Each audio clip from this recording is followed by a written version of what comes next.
Last class में हमने number of atom and number of gram atom देखे थे. Today we will talk about difference between atoms and molecules.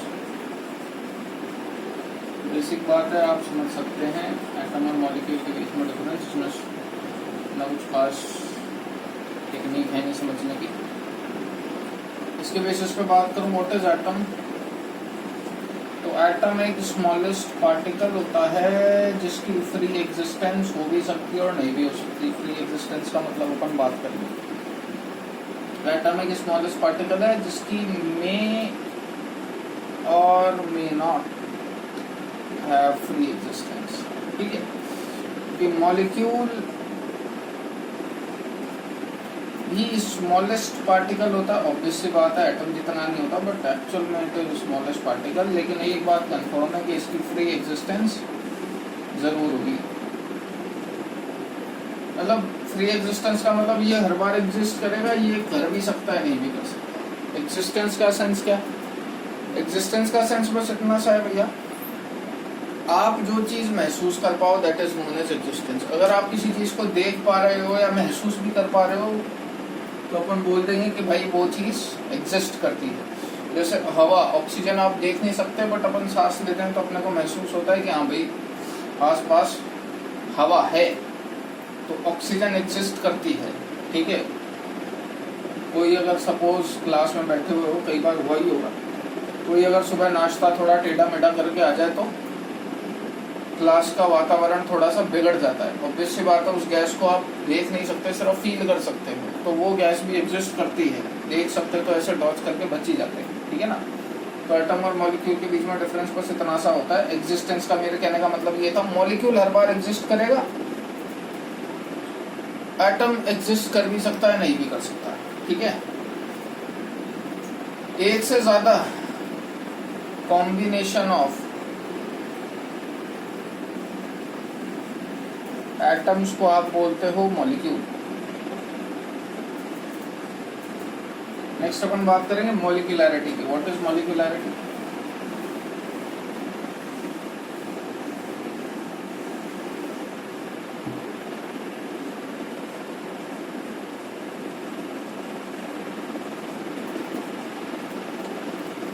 मॉलिक्यूलैरिटी होता है भैया जितने total number of atom participate कर रहे हैं टू फॉर्म अ मॉलिक्यूल. जैसे CO2 कितना एटम पार्टिसिपेट कर रहा है, एक कार्बन का, दो ऑक्सीजन के, इसकी मॉलिक्यूलैरिटी कितनी होगी.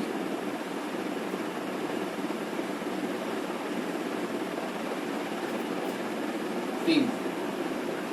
दो चार और एग्जांपल कर लेते हैं. C6H12O6, इसकी मॉलिक्यूलैरिटी कितनी होगी, 6 + 12 + 6 24. थोड़े स्टैंडर्ड एग्जांपल ले रहे हैं. पोटेश एलम वगैरह सुन रखा होगा उसको भी आपने. इट इज K2SO4, Al2SO4 का whole thrice dot 24H2. Potash alum बोलते हैं इसको. मॉलिक्यूलैरिटी निकालोगे तो क्या है कि भैया इसकी 2 + 1 + 4 + 2 + 3 + 12 + 48 + 24. 48 24 3 12. ओवरऑल सॉल्व करेंगे ये आएगा 96. तो ये होती है मॉलिक्यूलैरिटी. किसी की भी मॉलिक्यूलैरिटी आप इजीली फाइंड आउट कर सकते हैं. अब on the basis of molecularity particles आपने डिवाइड कर रखे हैं.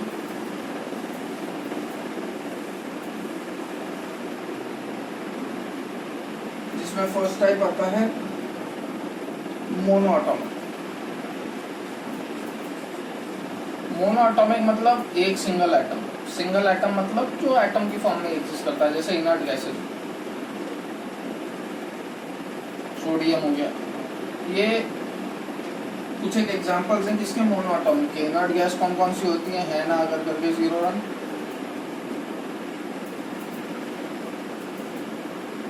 ये सारे मोनोएटॉमिक के. डायएटॉमिक होते हैं दो तरीके के. अब जितने भी होंगे वो अपन दो तरीके के पढ़ेंगे. कौन से. एक होमो और एक हेट्रो. होमो का मतलब सेम, हेट्रो का मतलब different. H2 Cl2 F2 Br2 I2, ये सारे O2 N2,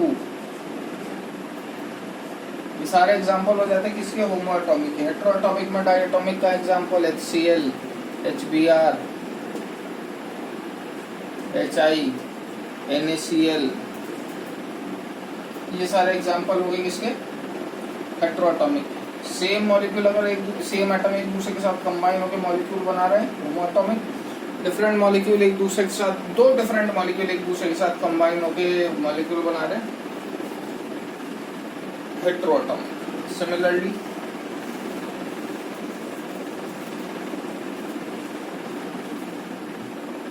ट्राइएटॉमिक के बेसिस की बात करेंगे अपन।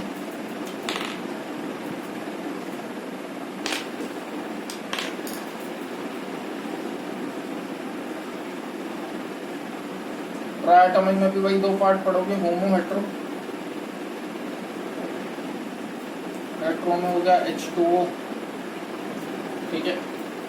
होमो का तो एग्जांपल होता है ओजोन, सबने सुनी रखा होगा, ठीक है। इसमें आप आपकी मर्जी पड़े उतने बना सकते हो। H2 हो गया, CO2 हो गया, MgCl2 हो गया, COH का होल ट्वाइस हो गया, जो मर्जी पड़े, ठीक है। Next we move on to tetra, और ऐसे ही मूव करते जाते हैं। हर चीज को आप होमो हेटेरो में डिवाइड कर ही सकते हो, ठीक है।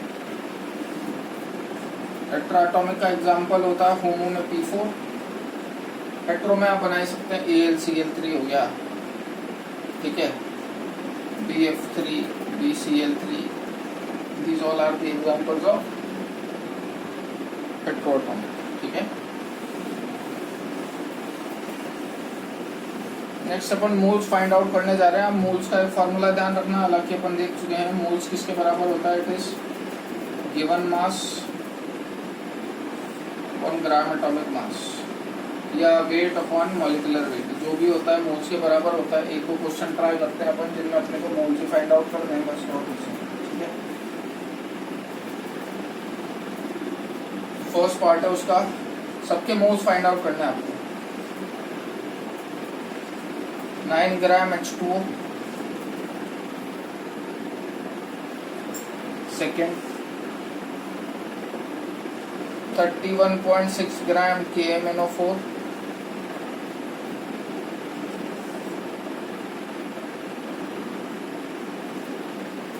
$12.8 ग्राम SO2। मैं इसके अंदर रिंग डाल लेता हूँ, इसमें आप ये फाइंड आउट करने की कोशिश करें।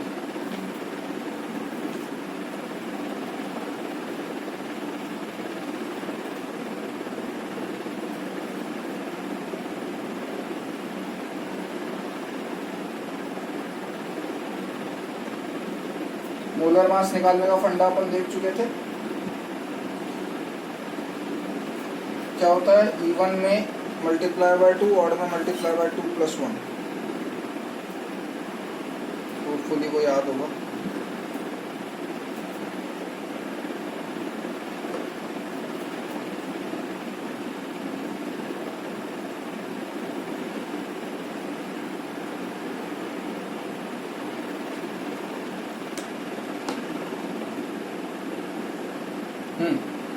सो given mass upon gram atomic mass, weight अपने को कितना दे रखा है 9, एटॉमिक मास कितना निकलेगा इसका, 2 तो हो गया पानी का, सॉरी वाटर हाइड्रोजन का, 16 हो गया ऑक्सीजन का, तो 9/8 इट इज 1/2, ठीक है। KMnO4 की बात करोगे, जब इसके मोलर मास की बात करेंगे, मैंगनीज का मोलर मास 55 होता है, नहीं पता तो लिख लीजिएगा। जब आप इसका मोलर मास निकालोगे 31.6 अपॉन पोटेशियम इज 39, 55, 16 इंटू 4 कितना होगा ये 64 होगा ये, ठीक है ना। जब इस सबको आप ऐड करोगे तो ये आएगा 158, the moles are 1/5। SO2 12.8, sulphur 16 number पे आता है, 32 प्लस 32, 16 इंटू 2, तो 12.8/64 मोल्स निकालेंगे तो कितना निकलेंगे 2 × 10⁻। अच्छा एक काम करते हैं, इसको और टंका बनाते हैं, मिलीग्राम कर लो बेशक यहाँ पे, है ना, यूनिट कन्वर्जन भी हो जाएगा हाथों हाथ। 12.8 मिलीग्राम ऑफ SO2 लिख लो। मिलीग्राम ऑफ SO2 मतलब इसको ग्राम में कन्वर्ट करेंगे, 12.8 × 10⁻³ अपॉन मोलर मास निकालेगा तो 64। ये आप देख सकते हैं, ये गया नीचे 10, 64 2 जा ये ऊपर जाएगा तो 2 × 10⁻⁻²,